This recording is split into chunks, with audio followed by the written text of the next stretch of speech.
இயேசு கிறிஸ்துவின் ஈடு இணையற்ற நாமத்தில் என் அன்பு சகோதர சகோதரிகளே, உங்கள் ஒவ்வொருவருக்கும் அன்பின் வாழ்த்துக்கள். நான் ஒரு பூந்தோட்டத்தில் இருக்கிறதை நீங்கள் கவனித்து பார்த்திருக்கிறீர்களா?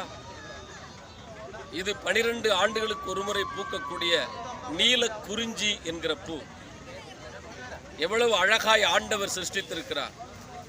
இந்த மலைகளிலே இனி 12 ஆண்டுகளுக்கு பிறகுதான் இது பூக்கும் என்று சொல்லுகிறார்கள்.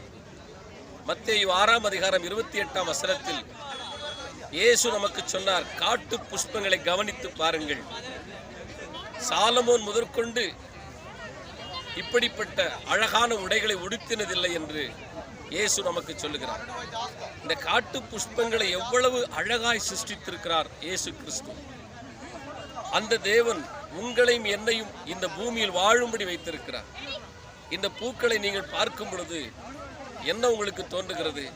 அவைகளை வளர வைத்து அழகாக பூக்க வைத்து பார்ப்பதற்கு மிக மனோகரமாய் வைத்திருக்கிற தெய்வம் உங்களையும் என்னையும் அப்படியே ஆசீர்வதித்து அழகுபடுத்தி இந்த தேசத்தில் அநேகருக்கு மகிழ்ச்சியான, அநேகருக்கு சந்தோஷத்தை கொடுக்கக்கூடிய, அநேகரை ஆறுதல் படுத்தக்கூடிய, அநேகரை தேற்றக்கூடிய மக்களாக உங்களையும் என்னையும் கர்த்தர் வைப்பார்.